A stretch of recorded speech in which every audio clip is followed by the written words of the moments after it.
नमस्कार मित्रों, मैं शंभू सिंह गोल स्टडी के YouTube चैनल पर आपका स्वागत करता हूं। पिछली कक्षाओं से दोस्तों हम पढ़ते आ रहे हैं संविधान का भाग 5 और मैंने पिछली कक्षा में आपको बताया था कि ये जो भाग 5 ये सबसे बड़ा भाग है। इसी में ही आपके सर्वाधिक प्रश्न आ जाएंगे। क्यों? क्योंकि इसमें टॉपिक बहुत सारे होते हैं।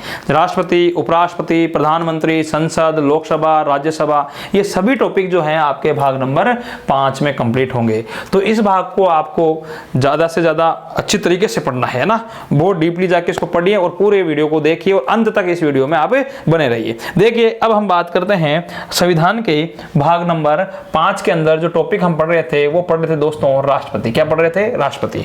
और राष्ट्रपति के लिए जो अनुच्छेद थे मैंने आपको पढ़ना स्टार्ट किया था अनुच्छेद नंबर 52। भारत का एक राष्ट्रपति होगा, है ना, उसमें जिक्र था। अनुच्छेद नंबर 53, कार्यपालिका की समस्त शक्तियां किसके नाम से जारी होगी? भारत के राष्ट्रपति के नाम से जारी होगी। फिर हमने राष्ट्रपति के लिए निर्वाचन मंडल की बात की और राष्ट्रपति के लिए निर्वाचन पद्धति की भी हमने बात की। और निर्वाचन पद्धति, राष्ट्रपति का निर्वाचन किस प्रकार होता है, कौन कौन उसमें भाग लेते हैं, ये सभी बातें हमने पिछले वीडियो में कर ली दोस्तों। आज जो पढ़ेंगे, अब हम इसमें वीडियो में पढ़ेंगे संविधान के राष्ट्रपति के लिए जो अनुच्छेद है दोस्तों, अनुच्छेद नंबर आगे वाला है, हमने 56 तक पढ़ लिया था। अनुच्छेद नंबर 7। अनुच्छेद नंबर 7 में क्या लिखा हुआ है? अनुच्छेद नंबर 7 में लिखा हुआ है कि राष्ट्रपति पद हेतु क्या है कि पात्रता क्या क्या है ना, राष्ट्रपति के निर्वाचन में पात्रता। तो पात्रता का तात्पर्य यह है कि क्या राष्ट्रपति का, भारत का जो राष्ट्रपति है वो दोबारा बन सकता है या नहीं बन सकता। तो इसमें है पुनः निर्वाचन हेतु पात्रता, पुनः निर्वाचन हेतु पात्रता। क्या भारत का राष्ट्रपति दोबारा भी भारत का राष्ट्रपति बन सकता है? आपके लिए प्रश्न आया कि भारत का राष्ट्रपति कितने बार भारत का, वो पहले पढ़ा है, वो तो अवधि थी कि भारत का राष्ट्रपति का एक कार्यकाल कितने अवधि का होता है? 5 वर्ष का होता है। पर भारत का राष्ट्रपति कितनी बार भारत का राष्ट्रपति बन सकता है? तो दोस्तों इसमें क्या है? संविधान मौन है। क्या लिखोगे? संविधान मौन है। मौन होने का तात्पर्य ऐसा कुछ हमारे लिखा हुआ नहीं है कि इसके लिए जो पात्रता है कि दोबारा वो पात्र है कि नहीं है। तो दोबारा पात्रता के लिए निर्वाचन है तो कि भाई एक बार बनेगा। तो जैसे अमेरिका का राष्ट्रपति है, उसका कार्यकाल होता है 4 वर्ष। कितने वर्ष होता है दोस्तों? 4 वर्ष। किसके? अमेरिका के राष्ट्रपति का कार्यकाल।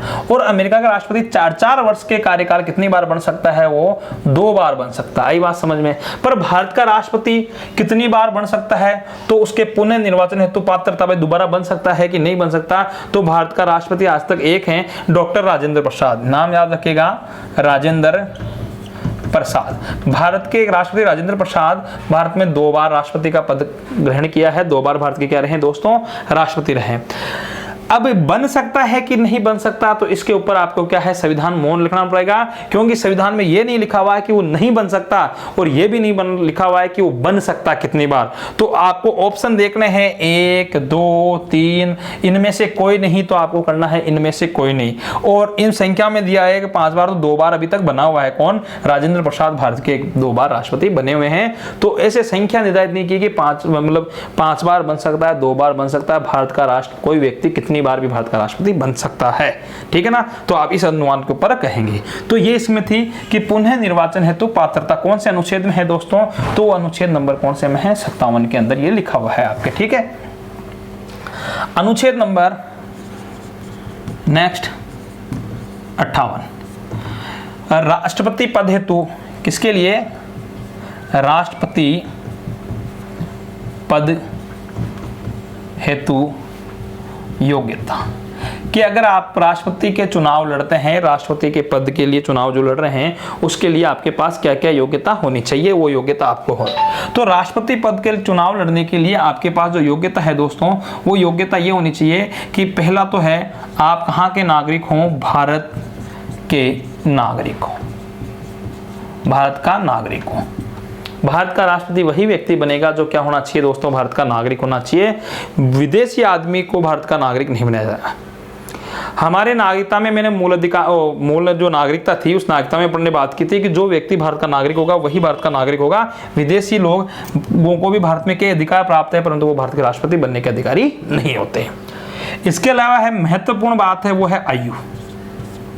आयु क्या हो? 35 वर्ष पूर्ण कर चुका हो। उसकी आयु कितनी हो दोस्तों, 35 वर्ष पूर्ण कर चुका हो किसी व्यक्ति की आयु, तो वह भारत का राष्ट्रपति बनने के लिए क्या है, योग्य है। पागल व दिवालिया न हो, वह पागल और दिवालिया नहीं होना चाहिए। कहने का मतलब उसके ऊपर कोई केस नहीं होना चाहिए, है ना, कोई केस कर रखा हो तो केस वगैरह ना हो, दिवालिया नहीं हो, पागल ना हो। और आप इसमें ये लिख सकते हैं कि संसद के सदस्य बनने की योग्यता रखता हो, क्या रखता हो, योग्यता रखता हो। इसमें सबसे महत्वपूर्ण जो प्रश्न आता है वो ये आता है अनुच्छेद नंबर कौन सा, 35 वाला, सॉरी अनुच्छेद नहीं, आयु कौन सी है। राष्ट्रपति के आपके लिए प्रश्न आएगा, राष्ट्रपति के लिए न्यूनतम आयु कितनी होनी चाहिए, तो 35 वर्ष से क्या नहीं, वो कम नहीं होना चाहिए, 35 वर्ष की आयु पूर्ण कर चुका हो। भारत में बूढ़े आदमी कुछ ही पदों पर है, जैसे राष्ट्रपति, किसी राज्य का राज्यपाल, है ना, उनकी आयु कितनी, 35 वर्ष की आयु होती है ना। उपराष्ट्रपति की आयु क्या है, 35 वर्ष। और एक महत्वपूर्ण है, भारत का क्या होना चाहिए, नागरिक होना चाहिए, पागल और दिवालिया ना हो। और संसद का सदस्य बनने की योग्यता, इसका तात्पर्य ऐसा हो कि वो लोकसभा और राज्यसभा के सदस्य बनने की योग्यता रखता हो। उसमें भी यही नॉर्मल सी योग्यताएं आती है, तो वो उम्र वाली आ जाती है, पर उम्र में संसद का सदस्य बनने की योग्यता में पागल दिवालिया वगैरह वो आयु ना जोड़े, क्योंकि संसद के सदस्यों की आयु एक की तो 25 वर्ष होती है, एक की 30 वर्ष होती है, तो ये इसको आपको काउंट नहीं करना है। इसमें संसद का मतलब आयु को छोड़ के बाकी जो भी योग्यता है, मतलब पागल नहीं, दिवालिया नहीं है, भारत का नागरिक है ऐसा, तो ऐसी योग्यता वो रखता हो तो वो भारत का क्या बन सकता है, नागरिक बन सकता है। ठीक है दोस्तों, स्क्रीनशॉट ले लीजिए 57 और 58 का एक बार आप, फिर अपन आगे बात करते हैं। इसमें दो ही बात है, 57 में क्या है, पुनः निर्वाचन है तो पात्रता की बात की गई है। तो भारत के आगे पूछा जाए कि भारत का राष्ट्रपति कितनी बार, भारत का राष्ट्रपति, कोई व्यक्ति भारत का राष्ट्रपति कितनी बार बन सकता है, तो कितनी भी बार बन सकता है ना, इसके लिए। तो तब तक आप इसका स्क्रीनशॉट लीजिए, फिर अपन नया इसके अंदर देखते हैं आगे। ठीक है दोस्तों, स्क्रीनशॉट ले लिया होगा आपने। 58 के अंदर आपके राष्ट्रपति पद के लिए क्या है, योग्यता, यहाँ एक योग्यता आपको लिखनी है, लाभ के पद पर ना हो, लाभ के पद पर ना हो। लाभ के पद पर ना हो, इसका तात्पर्य क्या है कि कोई सरकारी नौकरी पर नहीं होना चाहिए, वह किसी कंपनी का डायरेक्टर वगैरह ऐसा ना हो, मतलब जहां से उसे लाभ मिल रहा हो तो लाभ के पद पर वह नहीं हो, ये उसमें योग्यता होनी चाहिए। ठीक है दोस्तों, ये मिटा देते हैं। अभी तक अपन ने जो पढ़े हैं, 2 अनुच्छेद पढ़े हैं, कौन कौन से, 57 और 58। 57 में क्या है, पुनः निर्वाचन हेतु पात्रता, और 58 के अंदर क्या दोस्तों, 58 राष्ट्रपति पद हेतु योग्यता। ठीक है, अब हम अनुच्छेद पढ़ेंगे जो है 59, क्या है, 59, बड़ा महत्वपूर्ण अनुच्छेद है, थोड़ा सा बड़ा है। अब देखिए उसमें समझिए, 57 58 कंप्लीट हो गए। अनुच्छेद 59, 69 में क्या है कि कोई व्यक्ति भारत का अगर राष्ट्रपति बनता है तो राष्ट्रपति पद हेतु शर्तें, कि कोई राष्ट्रपति बनता है उसके लिए पद हेतु शर्त भी तो होनी चाहिए। कहने का तात्पर्य ऐसे कि ये पद है, बहुत गरिमा का पद है, भारत का मालिक होता है राष्ट्रपति, तो कोई भी व्यक्ति इस पद की गरिमा को खराब नहीं करे। तो गरिमा खराब नहीं हो इसलिए उसके लिए कुछ क्या लगाई गई है, शर्तें लगाई है। ऐसे मैंने भी आपको जो योग्यता बताई, योग्यता कोई भी आदमी पूरी कर लेगा, और उन योग्यताओं को अगर कोई आदमी पूरी कर लेता है तो फिर क्या होगा कि कोई चुनाव लड़ लेगा, इससे भीड़ लग जाएगी राष्ट्रपति के चुनाव लड़ने के लिए। कि कुछ नहीं, क्या किया कि राष्ट्रपति का चुनाव लड़ा था, हार गए, नाम हो गया ना, क्या ये वो कॉलेज में प्रेसिडेंट का चुनाव लड़ा था, अरे लड़ा था तो जीता था या हारा था, तो भाई जीतने वाले की वैल्यू हारने क्या, लड़ा था, लड़ने से कुछ नहीं होता है, जीतना चाहिए। तो उसी प्रकार राष्ट्रपति के पद हेतु कुछ शर्तें हैं, वो निम्न प्रकार है। अगर कोई व्यक्ति राष्ट्रपति का चुनाव लड़ता है तो वो निम्न शर्तों को पूरे करनी चाहिए। कैसे कि राष्ट्रपति शर्त हेतु क्या है, 50 प्रस्तावक व 50 अनुमोदकों की आवश्यकता। अगर कोई व्यक्ति राष्ट्रपति का चुनाव लड़ता है तो उसके पास 50 प्रस्तावक व 50 अनुमोदक होना चाहिए ना, मतलब संसद के सदस्य हो या विधानमंडल के सदस्य हो, ऐसे व्यक्ति जो 50 मतलब 50 व्यक्ति उसके नाम का प्रस्ताव रखे कि हमारी तरफ से ये व्यक्ति क्या है, राष्ट्रपति का उम्मीदवार है, और 50 व्यक्ति उस नाम का क्या करे, समर्थन करे। अरे आप कहीं मॉनिटर वगैरह क्लासों में सुनते हो कहीं किसी व्यक्ति को चुनते तो हम कहते हैं कि मैं इनके इस पद के लिए इनका नाम लेता हूं, आप कहेंगे साहब इनको क्या बना दो, सरपंच बना दो, तो दूसरा कहेगा हाँ हमें भी क्या है मंजूर है। तो कहने का तात्पर्य कि इनके नाम का प्रस्ताव रखे, 50 आदमी तो लिख के दें कि हमारी तरफ से ये राष्ट्रपति का उम्मीदवार है, और 50 व्यक्ति ये हस्ताक्षर करके दे कि हाँ हम भी इसको क्या है राष्ट्रपति चाहते, अनुमोदन करे उसको। तो 50 कितने हो गए दोस्तों, 100, मतलब 100 संसद के सदस्य उसको लिख के दें। तो अगर आम आदमी राष्ट्रपति का चुनाव लड़ता है तो आपको क्या पता है 100 आदमी उसके पक्ष में आ जाएंगे क्या, तो उसके पक्ष में नहीं आएंगे, मतलब 100 सांसद आप कहां से लेके आओगे ना। तो जब इसका मतलब ये हो गया कि राष्ट्रपति का उम्मीदवार वही व्यक्ति लड़ता है जिसके पास किसी ना किसी पार्टी का समर्थन होता है, सामान्यतः बीजेपी, कांग्रेस। आप वर्तमान में देखिए भारत के राष्ट्रपति कौन है, रामनाथ कोविंद। रामनाथ कोविंद उम्मीदवार हैं जो वो किसकी तरफ से हैं, बीजेपी की तरफ से उम्मीदवार हैं, और बीजेपी की तरफ से उम्मीदवार है तो सरकार किसकी है भी वर्तमान में बीजेपी की। तो 50-100 प्रस्तावक बीजेपी वालों ने लिख के दिया हमारी तरफ से उम्मीदवार है, इनके खिलाफ जिन्होंने लड़ा उनको कांग्रेस वालों ने लिख के दिया। तो 50 प्रस्तावक और 50 अनुमोदक, इसके अलावा 15,000 रुपए की क्या होनी चाहिए, जमानत राशि। अगर राष्ट्रपति का उम्मीदवार चुनाव लड़ता है तो उसकी 15,000 रुपए की जमानत राशि जमा करानी पड़ती है आरबीआई में। यदि वह चुनाव जीत गया और उसकी जमानत तो ठीक है, हार गया और उसकी जमानत जब्त हो गई तो क्या मतलब कम से कम वोट मिले तो उसकी क्या होती है, जमानत जब्त हो जाती है। तो दोस्तों क्या होता है, यदि कोई राष्ट्रपति का उम्मीदवार कुल वेद मतों का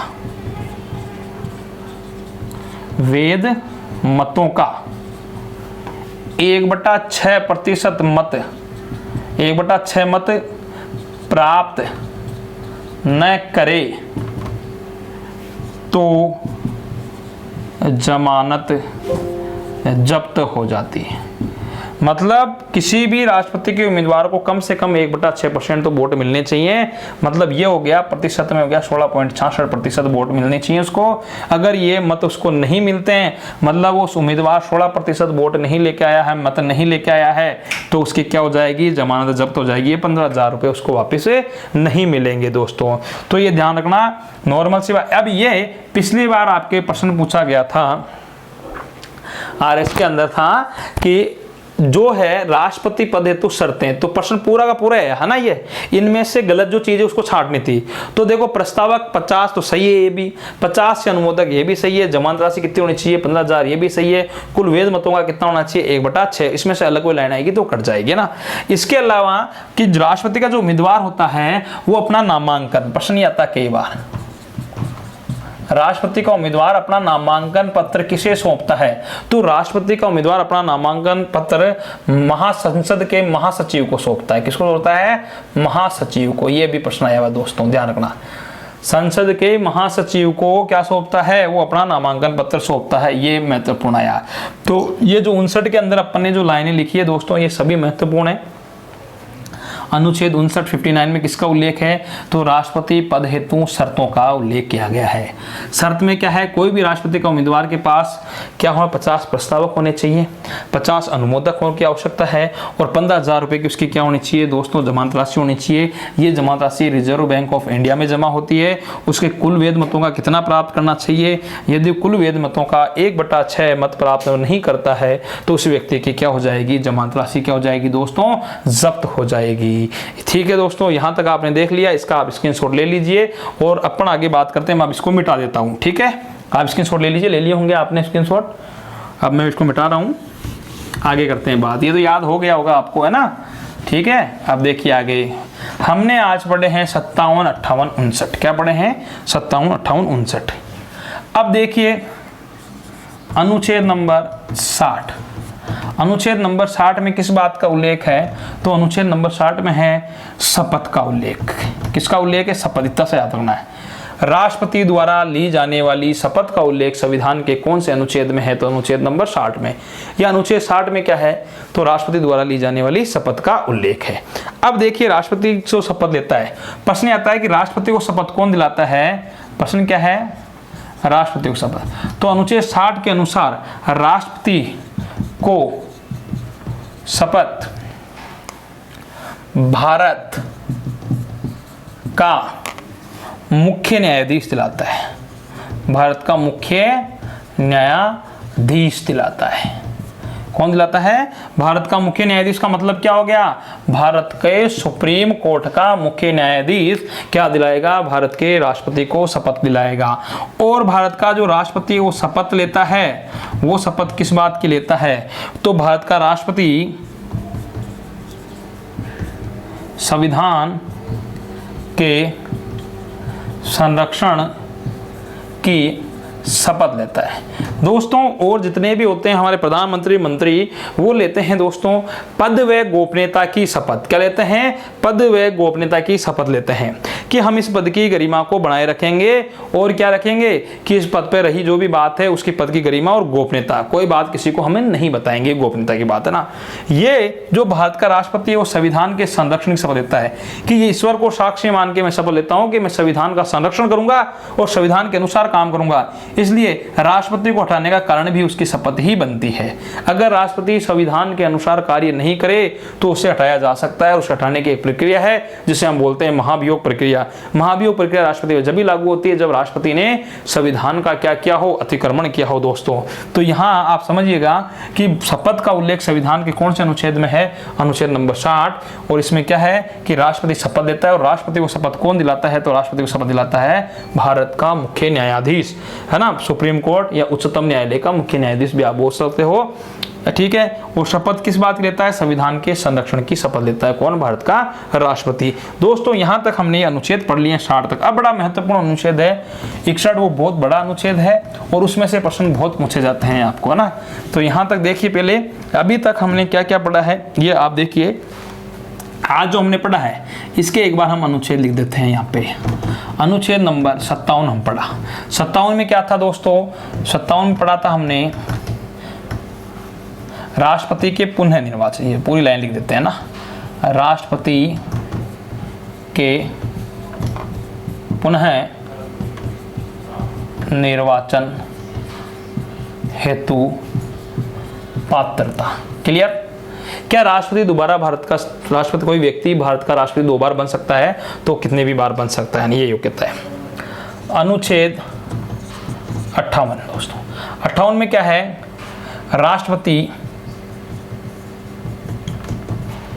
के पद हेतु योग्यता। राष्ट्रपति के पद हेतु योग्यता कि कोई भी व्यक्ति भारत का राष्ट्रपति बने तो उसके लिए क्या क्या उसकी योग्यता होनी चाहिए? ये पुनः निर्वाचन हेतु क्या है? पात्रता। 2 चीजें आएगी। और योग्यता में मैंने आपको बता दिया है, मेन चीज होती है आयु। और आयु के लिए प्रश्न आता है तो कम से कम आयु कितनी होनी चाहिए? 35 वर्ष उसकी आयु होनी चाहिए ना। पागल ना हो, दिवालिया ना हो, लाभ के पद पर हो, ये बात मैंने आपको बता दिया था। फिर हमने पढ़ा है अनुच्छेद नंबर 59। अनुच्छेद नंबर 59 में क्या है कि राष्ट्रपति पद हेतु किसका उल्लेख है? शर्तों का उल्लेख है। शर्तें कि राष्ट्रपति अगर चुनाव लड़ता है तो उसके लिए क्या शर्तें हैं? ऐसे तो क्या मैंने बताया ना आपको, गरिमा का पद है, कोई भी व्यक्ति खड़ा हो जाएगा। तो कोई भी व्यक्ति, आम आदमी, हर कोई व्यक्ति खड़ा नहीं हो, उसके लिए उस गरिमा को बनाए रखने के लिए 50 तो क्या आवश्यकता है? प्रस्तावकों की, है ना। और 50 किसकी आवश्यकता है? 50 क्या होने चाहिए दोस्तों? अनुमोदक होने चाहिए। क्या होने चाहिए? 50 अनुमोदक होने चाहिए।